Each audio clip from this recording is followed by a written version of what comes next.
Hola amigos, que disfruten el video.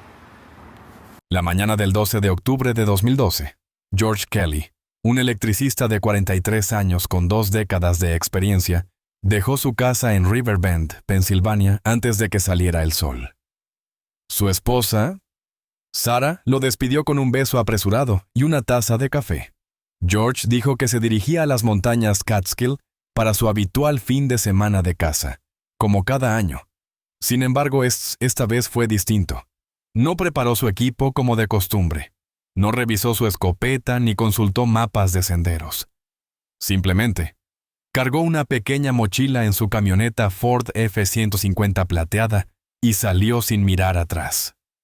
El vecino de al lado, Tom Halperin, veterano y atento observador del barrio, notó la ausencia del rifle de caza y comentó más tarde que la expresión de George era más de despedida que de entusiasmo.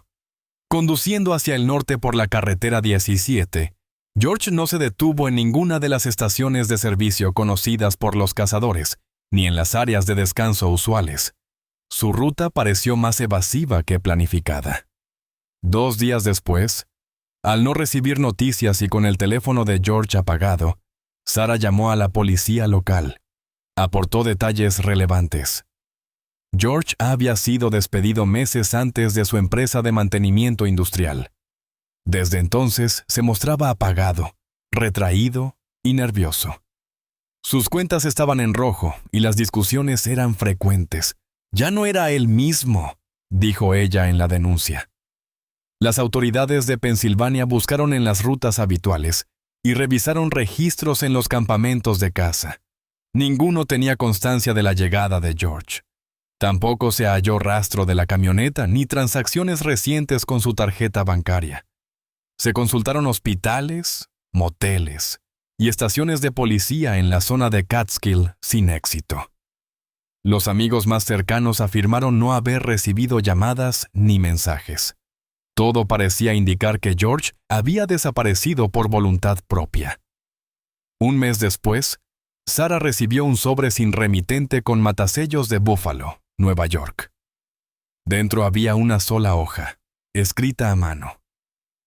«Me fui. Necesito paz. No estoy en peligro. No me busques». No había firma, pero Sarah reconoció la caligrafía. Era de George. La letra era temblorosa, como si hubiese sido escrita con prisa o bajo tensión, pero sin errores ortográficos ni borrones. La policía aceptó la carta como una posible prueba de desaparición voluntaria y cerró el caso como tal. Al no existir indicios de violencia ni peticiones de rescate, no había base legal para considerarlo crimen. La desaparición de George Kelly quedó archivada como elección personal. Sarah, pese a la incertidumbre, intentó retomar la rutina. Guardó la carta en una caja con fotografías familiares y, durante un tiempo, evitó hablar del tema con amigos o colegas. El vecindario pronto dejó de hacer preguntas. La historia de George se convirtió en una anécdota que se contaba en voz baja. Un hombre que simplemente se cansó de todo y decidió irse. Aunque no había certezas, el silencio de George se volvió, con los años, su única respuesta. En diciembre de 2012, la investigación sobre la desaparición de George Kelly quedó oficialmente inactiva. No surgieron nuevas pistas ni reportes. La carta recibida por Sarah desde Buffalo fue archivada como prueba circunstancial, y las autoridades concluyeron que no existía evidencia concreta de un crimen. En los meses siguientes, Sarah vendió la casa en Riverbend y se mudó a Wilkes-Barre, a unos 100 kilómetros al sur. Alegó razones personales, pero el cambio coincidió con su decisión de romper todo vínculo con el entorno anterior. Conservó legalmente el apellido Kelly, aunque en documentos no oficiales y en su entorno laboral volvió a usar su apellido de soltera, Holtz. La transición fue discreta. Vendió el mobiliario, liquidó pertenencias compartidas y comenzó un trabajo administrativo en una clínica privada. Nadie en su nuevo entorno conocía los detalles del caso de su esposo, y ella no ofrecía explicaciones. En mayo de 2013, 7 meses después de la desaparición, Sara presentó una solicitud de cobro del seguro de vida de George, contratado en 2007. El monto asegurado era de $60,000. Para sustentar su reclamo, adjuntó copia de la carta, el informe policial donde se reconocía la desaparición voluntaria y una declaración firmada donde afirmaba no tener noticias desde octubre. La aseguradora, tras revisar la documentación y considerar la falta de actividad bancaria o laboral por parte del asegurado, aprobó el pago. Con el dinero recibido, Sara saldó las deudas acumuladas durante los últimos 2 años, incluyendo tarjetas de crédito, préstamos personales y el vehículo que George había dejado atrás. No realizó gastos notables ni inversiones llamativas. Su estilo de vida se mantuvo austero, casi rutinario. No realizó viajes ni grandes compras.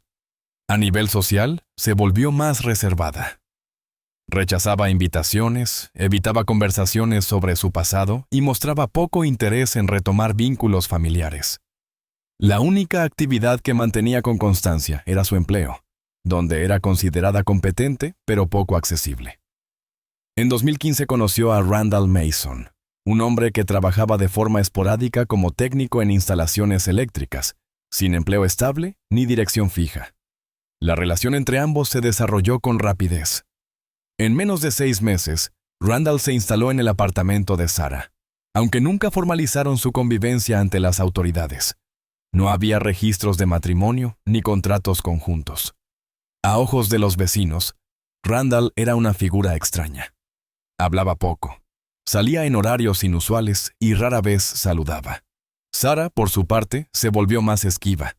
Ya no compartía detalles personales y evitaba responder preguntas sobre su vida anterior. Hacia 2018, Sara comenzó a realizar gestiones para cerrar un crédito bancario abierto en 2009, a nombre de ambos cónyuges. Para ello, presentó una declaración jurada sobre la presunta muerte de George Kelly, basándose en su prolongada ausencia. Este documento, sellado por notaría local, no incluía pruebas nuevas, pero afirmaba que, por su tiempo fuera de contacto, era razonable considerar su fallecimiento. Esta acción marcó un punto de quiebre. Al dejar constancia legal de una muerte no verificada, Sara cruzó un umbral legal que años más tarde tendría implicaciones directas. El vínculo con Randall se mantenía, aunque sin visibilidad pública. A pesar de las sospechas de algunos vecinos, nunca se reportó ningún incidente. La vida de Sara parecía haber encontrado una nueva normalidad, construida sobre la base de una ausencia sin resolver, y decisiones que, en su momento, parecieron prácticas, sin embargo. Cada paso en la administración del silencio dejaba un rastro. El 10 de mayo de 2020, en el estado de Nueva York, 2 patrulleros estatales detuvieron un vehículo por placas vencidas en la autopista I-86, a la altura de Jamestown. El conductor, un hombre de mediana edad, se identificó verbalmente como Daniel Marks, pero no portaba documentación válida. Su comportamiento llamó la atención. Dudaba al responder preguntas simples, evitaba el contacto visual y mostraba signos de incomodidad que fueron registrados en el informe policial. Ante la falta de pruebas que respaldaran su identidad, los oficiales procedieron a verificar el número de identificación del vehículo, VIN, oculto parcialmente por una lámina metálica mal ajustada. El resultado de la verificación reveló que el vehículo era una camioneta Ford F-150, año 2006, registrada originalmente a nombre de George Kelly, ciudadano de Pensilvania declarado desaparecido desde 2012. La camioneta, ahora de un tono gris oscuro con pintura reciente, presentaba signos de alteración. Los números de chasis habían sido manipulados y las placas eran falsas. En el asiento del copiloto había una caja de herramientas con residuos metálicos, indicativos de trabajos improvisados. La evidencia fue suficiente para justificar una detención preventiva. El sujeto fue trasladado al centro de detención más cercano, donde se inició una identificación biométrica. Horas más tarde, los resultados confirmaron que el detenido no era Daniel Marks, sino Randall Mason, conocido por residir en Wilkes-Barre, Pensilvania, y figura vinculada a Sarah Holtz, nombre utilizado extraoficialmente por Sara Kelly. La conexión fue inmediata. La policía de Nueva York envió un reporte al Departamento de Policía de Pensilvania y con ello se reactivó formalmente el caso de George Kelly. Durante la inspección completa del vehículo, los agentes encontraron, escondido bajo el asiento del conductor, un viejo monedero de cuero agrietado. En su interior había una tarjeta de afiliación a un sindicato eléctrico, emitida a nombre de George Kelly, una fotografía impresa en papel mate que lo mostraba junto a Sarah, y un recibo de combustible fechado el 13 de octubre de 2012, en una estación de servicio de Binghamton, Nueva York. Este último elemento generó un nuevo eje de investigación. El recibo indicaba que el vehículo había estado en una zona distinta a la prevista para la caza, un día después de la supuesta desaparición. A partir de esta prueba física, sumada a la tenencia del vehículo por parte de Randall, se planteó la hipótesis de que el paradero final de George nunca fue el bosque ni las montañas, como se asumió inicialmente. La línea cronológica quedó comprometida, y el uso del automóvil por parte de un tercero relacionado sentimentalmente con la esposa del desaparecido alimentó nuevas sospechas sobre el verdadero curso de los hechos. Las autoridades de Pensilvania solicitaron el traslado del detenido y la entrega del vehículo como evidencia. La reactivación del caso se formalizó bajo la figura de posible fraude. Se ordenaron registros en los archivos de tránsito, seguros y notarías. Por primera vez en 8 años, existía un indicio material que desmentía parcialmente la narrativa anterior. La camioneta, que debía haber desaparecido con George, permanecía operativa. Y esa se iba modificada y en manos de quien nunca debió haberla tenido. Tras la detención de Randall Mason y el hallazgo del vehículo vinculado a George Kelly, la Fiscalía del Condado de Luzerne inició una investigación formal por presunto fraude en la solicitud de seguro de vida. El caso fue asignado al fiscal adjunto Gregory Lang y al criminólogo forense Mark Callister, quien tenía experiencia en análisis documental. La primera orden judicial permitió registrar el apartamento de Sarah Holtz, donde residía con Mason. La inspección se llevó a cabo con carácter urgente, priorizando la búsqueda de correspondencia, documentos financieros y cualquier prueba relacionada con la identidad y paradero de George Kelly. Durante el registro, en un archivador metálico del dormitorio, se encontraron sobres vacíos con matasellos recientes, hojas con borradores de cartas escritas a mano y una libreta con pruebas de caligrafía. Entre los documentos destacaba un borrador casi idéntico a la carta recibida por Sarah en 2012, con el mensaje central redactado en los mismos términos. Me fui. Necesito paz. No me busques. La similitud no solo era textual, sino también visual. Mismo tipo de papel, mismas frases clave, incluso la presión del trazo era coherente con la carta original.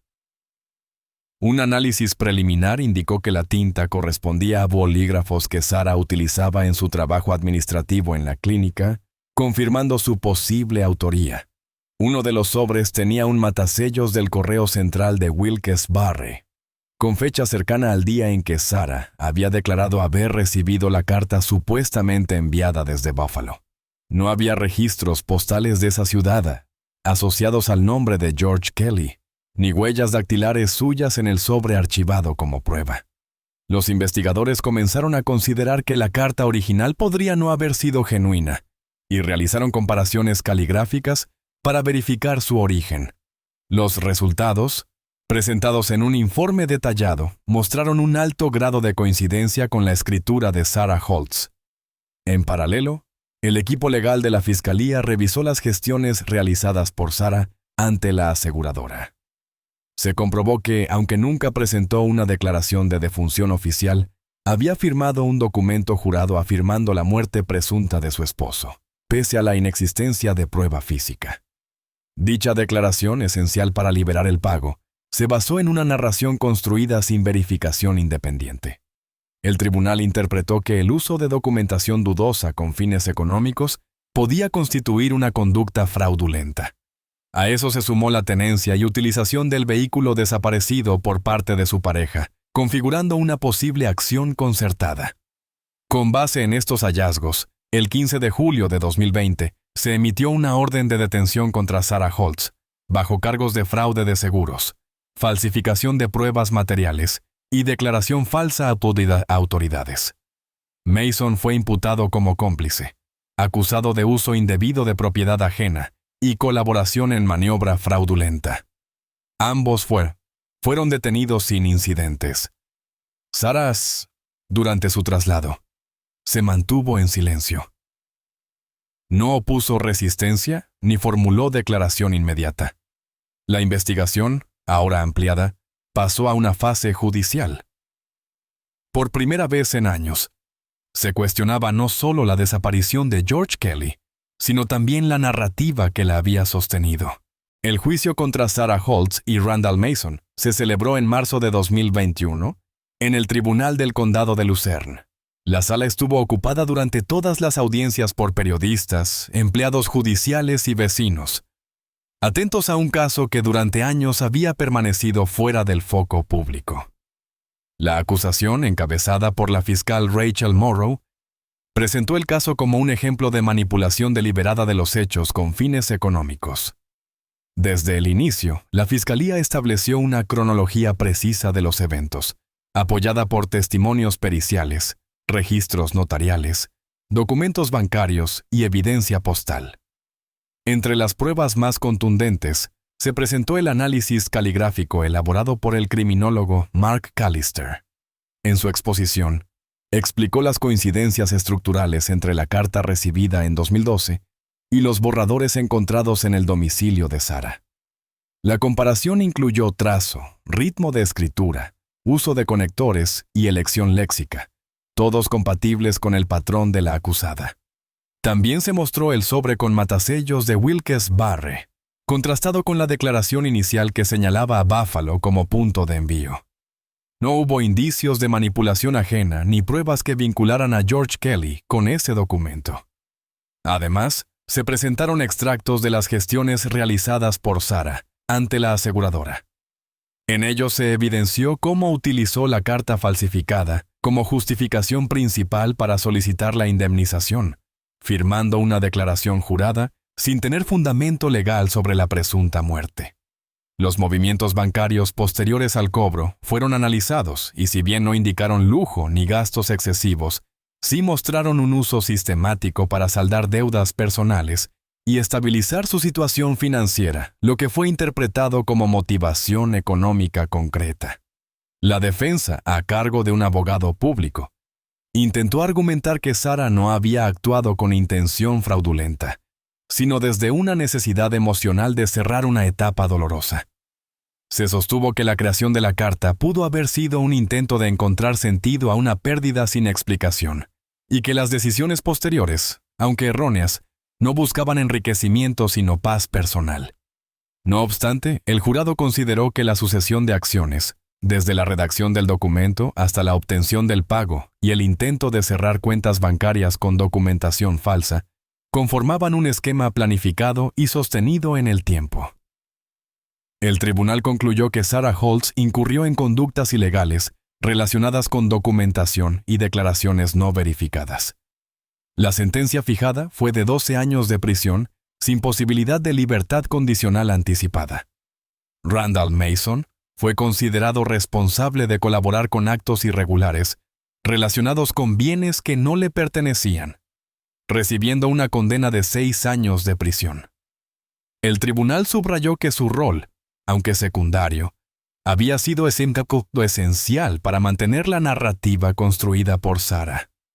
Respecto a George Kelly, el tribunal no emitió pronunciamiento penal, pero sí una resolución administrativa. Fue declarado legalmente vivo, aunque en condición de desaparecido sin contacto. Su hermana, Lisa Kelly, única familiar presente en la sala, declaró ante la prensa que la familia, por fin, había obtenido una respuesta, aunque no la que esperaban. El caso, archivado en 2012 como desaparición voluntaria, cerraba ahora como una compleja red de omisiones y manipulaciones. La ausencia de George permanecía, pero la verdad en torno a ella había dejado de ser un misterio. Queridos amigos, Esta es una historia ficticia, creada con fines artísticos. Sin embargo, los hechos que aquí se narran bien podrían suceder en la vida real, pues están basados en emociones humanas profundas y, a veces, destructivas. Los celos, la pasión, el resentimiento. Este relato muestra cómo un solo paso en falso puede llevar a la tragedia. No justificamos ni respaldamos el comportamiento de los personajes. Por el contrario, esta historia condena toda forma de violencia, manipulación y crueldad. A través de sus escenas, queremos invitar a la reflexión sobre los límites personales, la confianza y el alto precio que puede tener una decisión impulsiva. Por favor, no imiten lo que han visto en este video. Todo lo mostrado es una interpretación artística. Si están enfrentando una situación de peligro o conocen a alguien que lo esté, no duden en acudir a las autoridades o servicios de ayuda. Recuerden, la ayuda real existe y no están solos. Cuídense mucho y protejan a sus seres queridos. Gracias por ver el video. Nos vemos luego.